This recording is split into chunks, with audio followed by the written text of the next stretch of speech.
Good morning, I am Anil Ojha. Welcome to Easy Class. Today I am going to teach you history for class 8, chapter 3rd, ruling the countryside, part 1.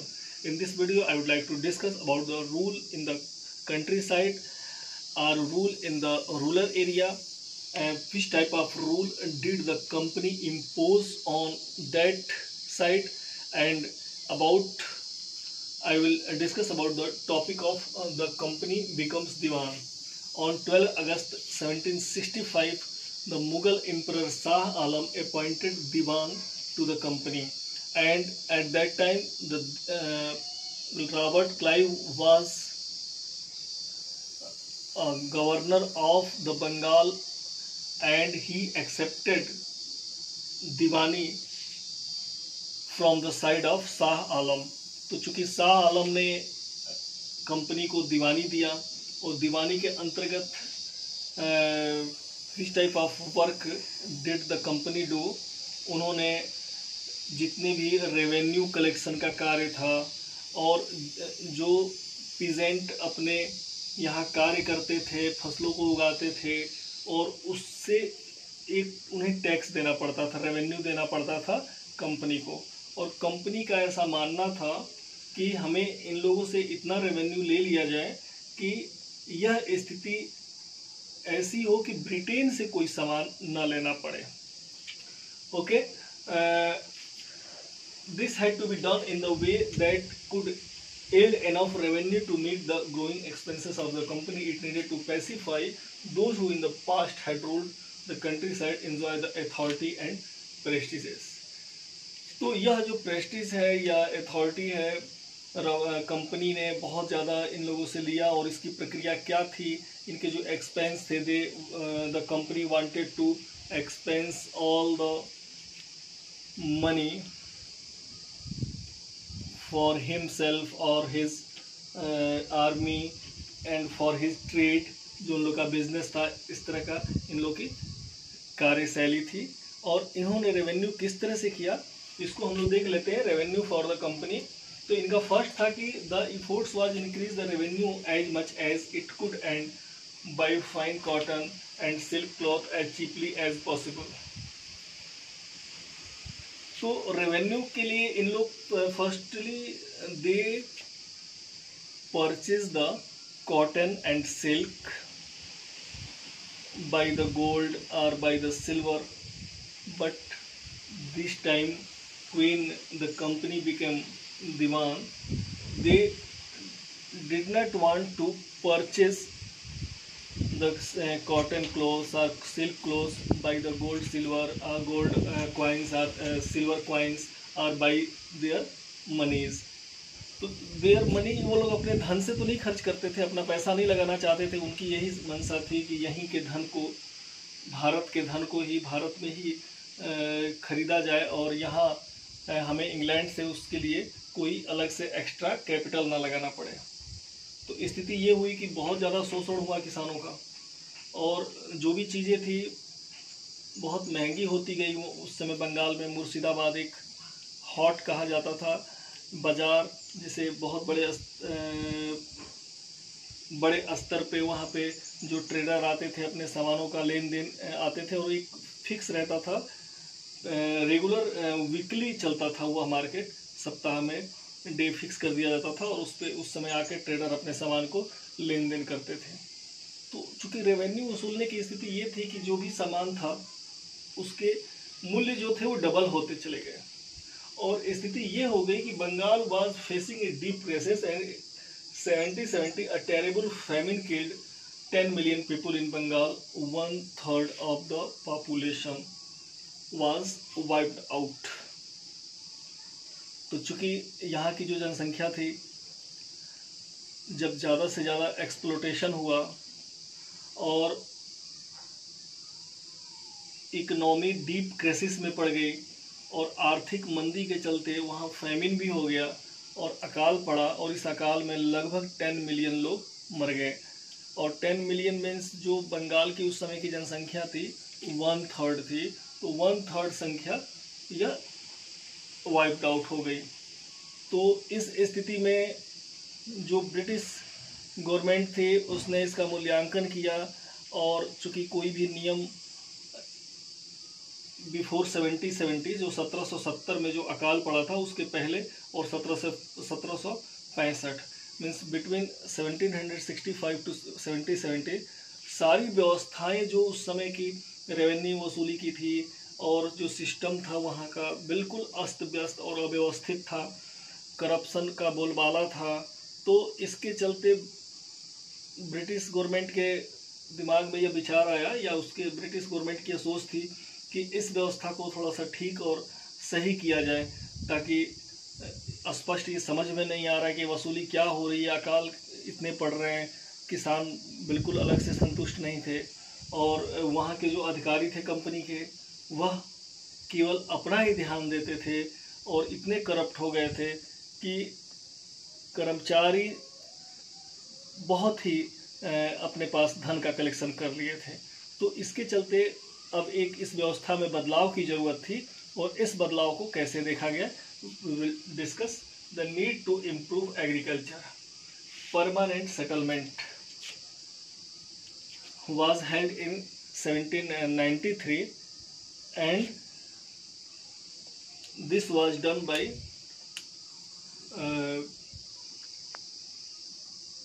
कर्नावालिस, Charles Cornwallis. तो Charles कर्नावालिस ने permanent settlement की व्यवस्था की, क्योंकि permanent settlement के अंतर्गत ज़मीनों को देखना, और उनके लिए इनकी स्थिति ये थी कि परमानेंट सेटलमेंट कर दिया जाए। और परमानेंट सेटलमेंट को हम लोग संक्षेप में इस तरह से समझ लें कि परमानेंट सेटलमेंट की व्यवस्था करने वाले चार्ल्स कर्नावालिस थे, और इसमें उन्होंने यहाँ के लोकल राजाओं को, ताल्लुकदारों को चुना। एंड कंपनी ने बोला कि भाई आप इसको, या ब्रिटिश गवर्नमेंट ने ऐसा किया कि इनको जमींदार बना दिया, और जमींदारों के लिए एक फिक्स कर दिया अमाउंट कि आपको इतना अमाउंट, जैसे कि 1/3 अमाउंट अगर है तो जितनी भी फसल किसान कर रहे हैं तो उसका 1/3 ब्रिटिश गवर्नमेंट को या कंपनी को देना ही देना है। तो जब इस तरह की बात हो गई कि उन जमींदारों को कंपनी को देना ही है 1/3, और उससे अगर ज़्यादा वसूली कर ले रहे हैं तो वो अपने पास रख सकते हैं। तो जमींदार बनाए कौन गए थे? तो जो राजा थे, जो ताल्लुकदार थे। तो यह स्थिति भी बहुत ही भयावह हुई। क्यों भयावह हुई? क्योंकि जमींदार तो कुछ करते नहीं थे, और जमींदार केवल वसूली का काम करते थे और ज़्यादा से ज़्यादा किसानों से वसूलते थे, और परमानेंट फिक्स हो गया था कि कंपनी को हमें इतना ही देना है। और इस स्थिति में कंपनी को जो फिक्स अमाउंट था देकर बाकी अमाउंट अपने पास रखते थे। ओके, तो इस तरह से क्या हुआ कि जब पे करने की बात आ रही थी तो जनता में निश्चित ही बहुत ही आक्रोश था, और जब यह आक्रोश था तो जनता पे करना नहीं चाहती थी, भले वो अकाल पड़ जाए। अब ये स्थिति हो रही थी कि अब उनको उधार लेकर भी किसानों को, जमींदारों को देना पड़ता था, तो प्रॉब्लम तो आएगी ना। तो प्रॉब्लम क्या आई? तो फिर इसमें भी संशोधन की बात आई। First problem was, we can say, the revenue had been so high that jamidar found it difficult to pay, and anyone who failed to pay the revenue lost his jamidari. If any jamidar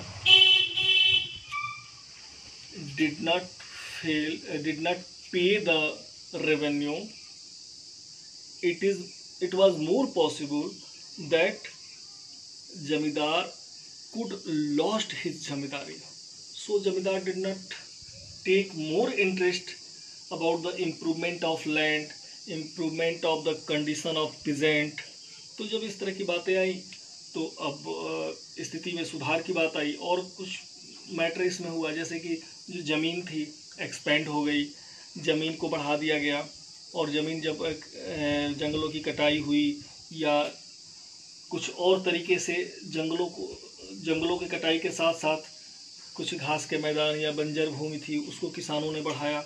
तो चूँकि जमींदार तो fix था कि भाई हम उनसे किसानों से उनके प्रोडक्शन के आधार पर रेवेन्यू लेंगे, रेंट लेंगे, और उस रेंट को कंपनी के नाम पर लेते थे, और कंपनी को देने के लिए वो फिक्स होता था, लेकिन वो बढ़ा चढ़ा के लेते थे।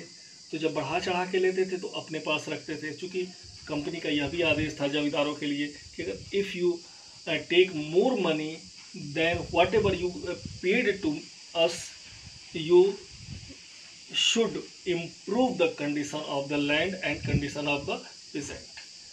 तो कंडीशन peasant को इम्प्रूव करने के बाद जमींदारों को आदेश दिया गया था, लेकिन जमींदार करते क्या थे, वो अपने कंडीशन को मजबूत करते थे। उनको कोई मतलब नहीं था कि किसान किस स्थिति में है, जमीन की दशा किस स्थिति में है। अब यह बात कंपनी को भी चुभने लगी। उन्होंने सोचा कि इसमें और इम्प्रूव किया जाए, या परमानेंट सेटलमेंट स्थिति अच्छी नहीं है, and they wanted to change the condition of settlement of the permanent settlement, which was launched by the Charles Cornwallis in 1793। जो 1793 में लॉर्ड कॉर्नवालिस ने परमानेंट सेटलमेंट की व्यवस्था की थी। अब उसे चेंज करने की बात आने लगी 19th सेंचुरी में। तो which type of change did they do, तो दे एक न्यू सिस्टम, कौन सा न्यू सिस्टम आ गया, तो न्यू सिस्टम आ गया कि Mahalwari system was launched in 1822 and it was launched by the Holt Mackenzie. तो इसको याद रखना है कि हॉल्ट मैकेंजी जो थे उन्होंने महलवारी सिस्टम किया और लॉर्ड कॉर्नवालिस ने परमानेंट सिस्टम किया। तो जो परमानेंट सिस्टम है वह 1793 में हुआ, और जो महलवारी सिस्टम है उसमें 1822 में हुआ। दोनों में डिफरेंस क्या है? दोनों में डिफरेंस ये है कि महल, वी कैन से महल means village.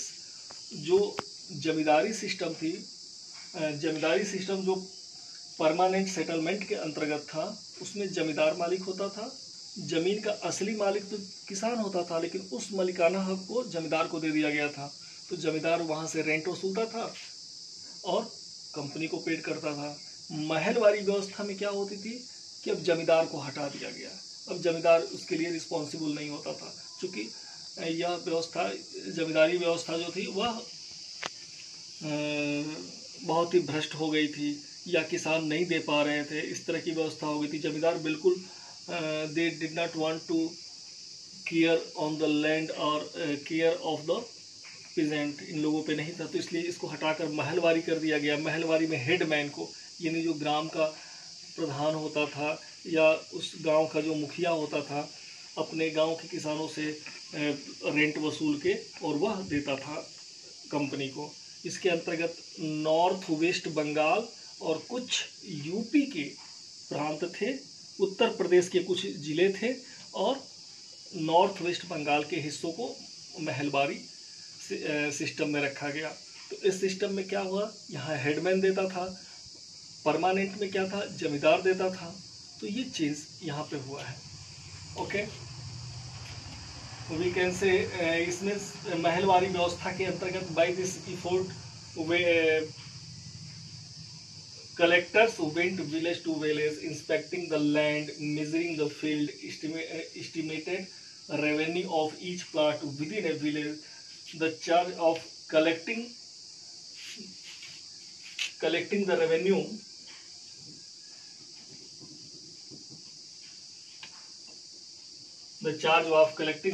and paying the company was given to the village headman rather than जमींदारी। इसके अंतर्गत जमीनों का मूल्यांकन किया गया, जो कलेक्टर थे उनको गांव-गांव भेजा गया। इसमें ये देखा गया, अब जमींदारी सिस्टम में क्या था कि एकदम फिक्स था कि उसकी ज़मीन कितनी भी है, इससे मतलब नहीं है, जमींदार के अंतर्गत उसका किराया उसे देना ही है। लेकिन महलवारी सिस्टम में क्या था कि अगर छोटा ज़मीन है या बड़ी ज़मीन या छोटी ज़मीन, उसके हिसाब से इनको रेंट देना होता था।